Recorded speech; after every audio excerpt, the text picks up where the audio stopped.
This will be a pre-Christmas dream vlog 2023, December 23rd.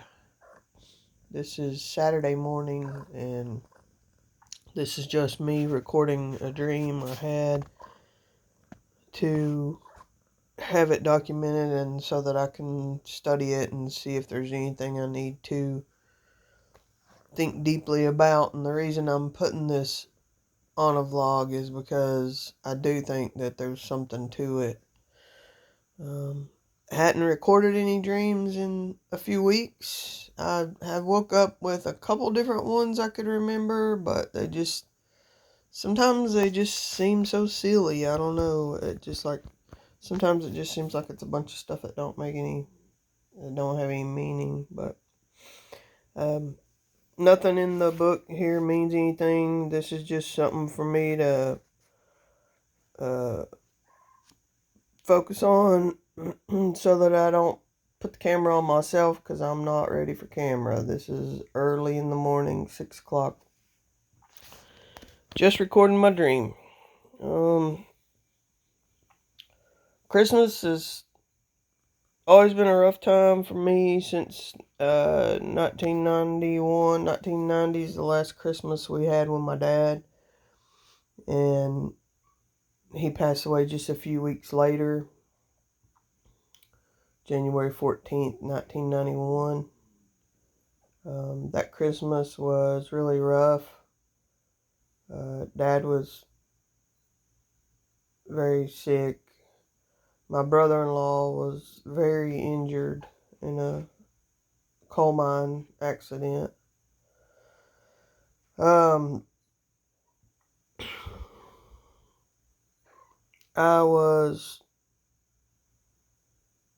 had hurt my knee. I was on crutches, getting ready to have surgery. It was just a very rough time for my family. We were penniless. And it was the United States was getting ready to go to war.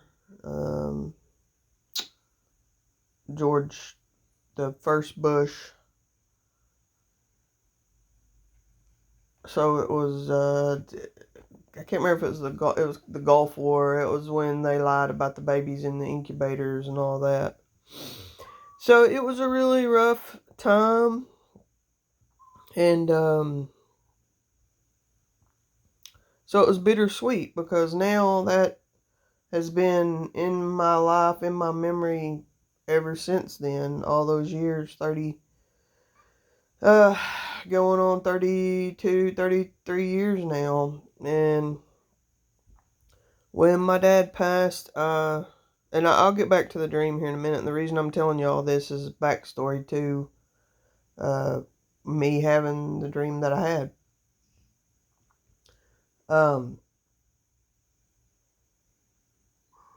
When Dad passed, I was so angry, just so angry at God. And I think I've spoke about this before on videos, but I took out my cup of wrath for years. And I have to admit that. That's part of healing and part of becoming a warrior for Christ and being so strong and so faithful to God is going through that journey that I went through. But for many years, I was full of anger, and I did, it seems like, everything I could to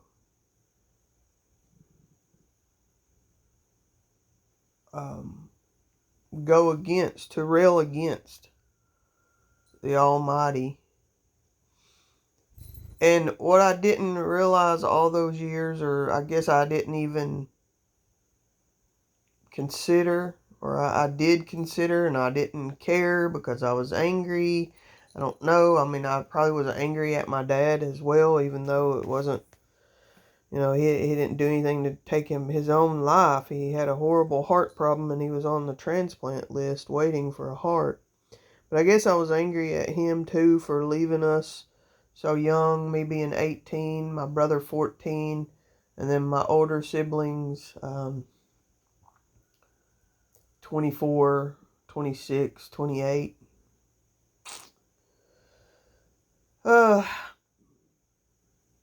But at one point that semester of 1991, that spring semester in college, was really bad. I nearly flunked out. I got the lowest GPA that I'd ever had in school, in high school.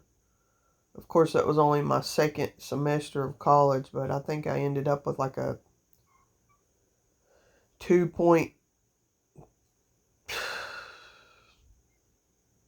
almost a 2.5 GPA, I guess, something like that. I did have to write an essay at one point. I had a literature class, and I know, I don't even remember the professor's name because that time in my life was such a fog. I remember what she looks like, but I remember her pressing me on a daily basis to just even show up to class. I was in such a tunnel of grief and anger and just confusion. I mean, there was so many crazy, crazy things going on in my head, in my life. I had one attempt. I was going to end it out of grief and confusion. And, my very best, even to this day. She saved me through the grace of God, through her strength, through Jesus Christ. She saved me from the end of my life. But even that wasn't enough for a wake-up call for me for 30 years. But I never attempted it again. But I was still full of anger. And I showed it. I mean, maybe one of these days I'll tell y'all all the details of how just morally bankrupt I've been in my life, but I don't think I have to share all those details with you for you to understand that anyone can come back. Anyone can be saved. Okay. Sorry, I'm getting way off topic. It's just a sensitive time of year. Anyway, there's an essay I had to write one time I had to turn in, and I wrote about a girl who treated her father miserably. But really, I was just writing about myself, but I gave her the name of Katie. It was like a storytelling thing I had to do, and so I wrote a lot of details, and unfortunately and guiltily, it was things I had said and ways I had treated my dad while he was really sick. And I think another big part of that was me just, however, I became such a selfish, spoiled person in my teenage years, and how, and it lasted for years and years, how all I thought, it was me, me, me, me, me. I've been one of those so self-centered people in my life that everything was around me, me, me, me, me. And even like a decade ago when I realized I was that way, it still took me a long time. And I still, to this day, I will find myself coming up short in that in that category of humility and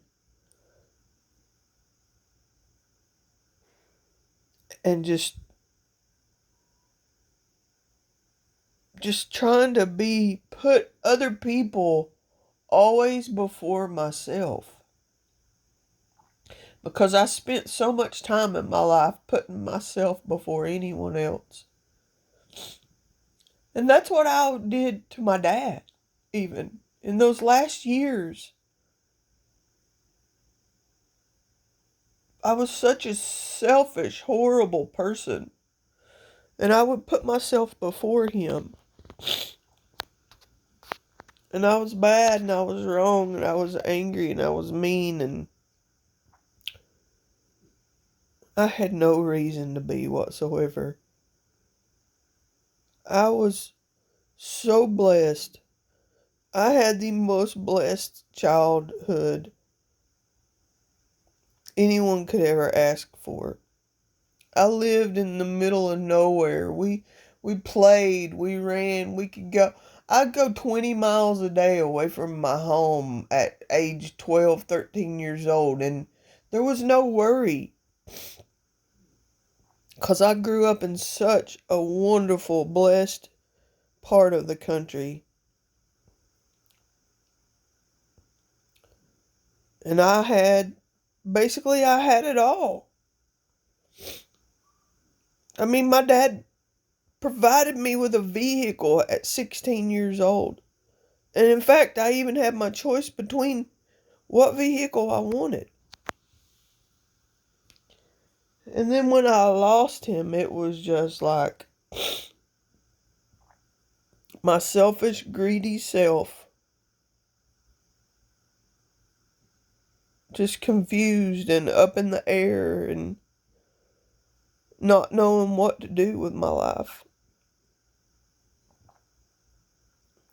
And so I wrote that essay, and it was one of the better grades that I got in that class that year, and I saved it. I've still got it somewhere.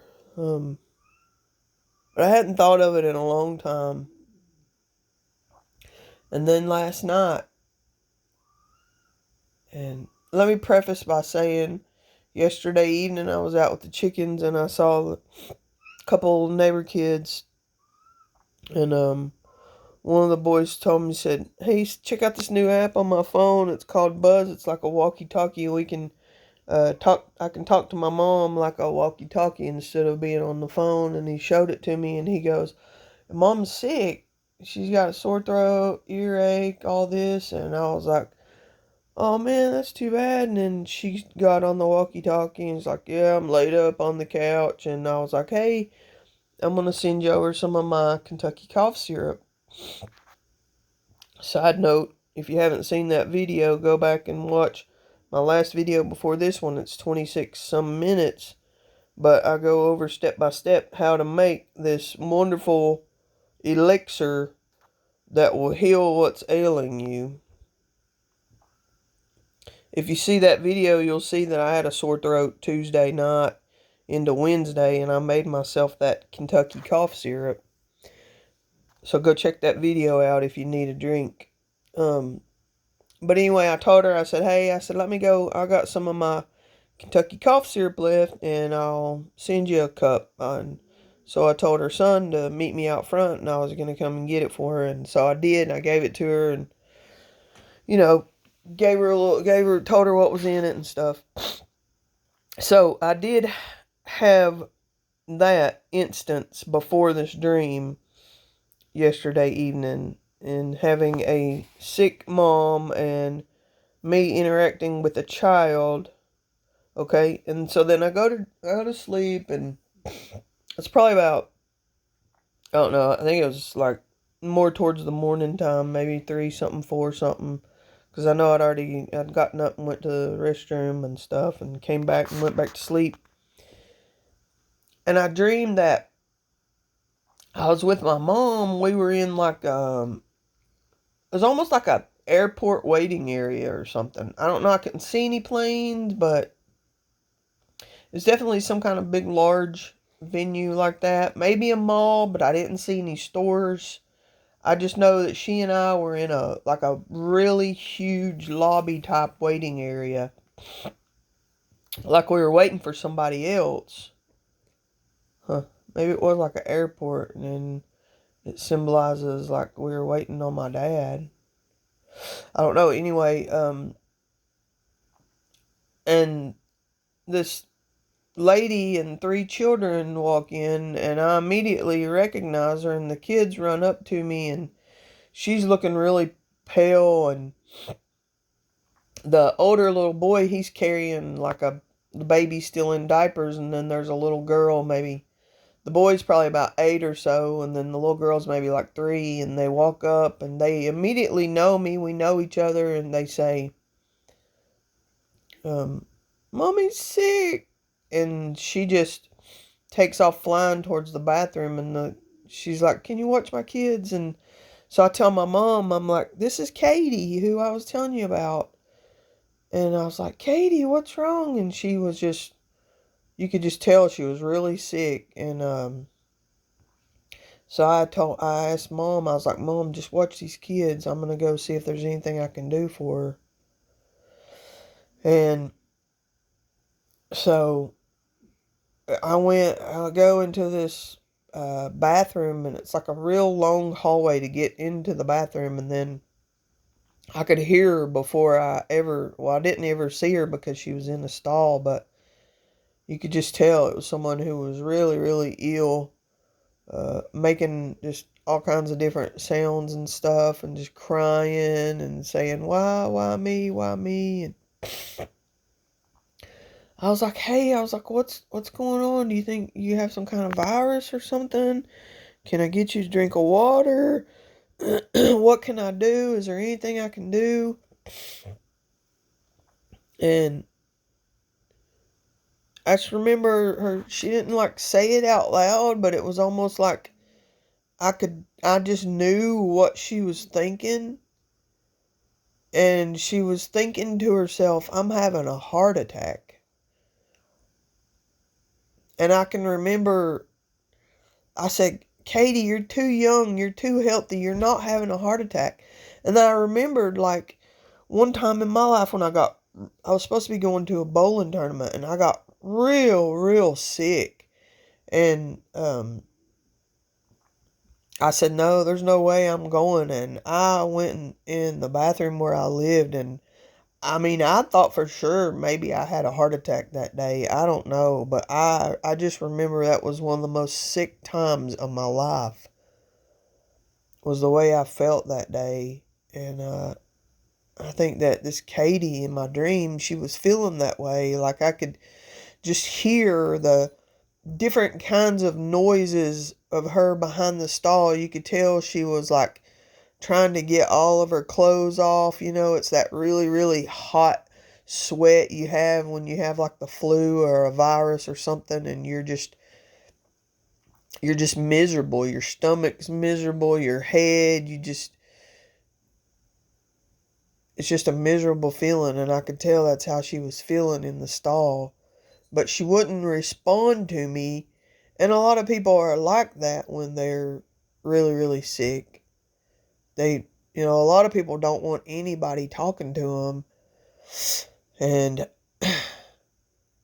so I could just, like I say, it was like I could read her thoughts, and she was like, I'm having a heart attack. But I was telling her she wasn't, and then she wasn't responding to me. But I was like, all right, well, I'm just gonna walk back out here to the door and just check, make sure the kids are okay. And, I'm gonna be within distance. If you need me, please just holler out to me, and I'll be right back in here. And I just walked back to the edge of the door, and then that was it. I mean, the dream just ended. I don't know if she got better, or, who knows what happened, because that was the end of my dream. But so symbolic. When I woke up, I was like, wow, I can't believe I dreamed of someone named Katie being so sick, and it was someone I knew. And I mean, the very first thought that was in my mind when I woke up was that essay, that story I wrote that time in college when I was grieving and a miserable wreck after my father passed. So I just wanted to share that. It's pretty powerful. Much love. I hope you have a blessed day.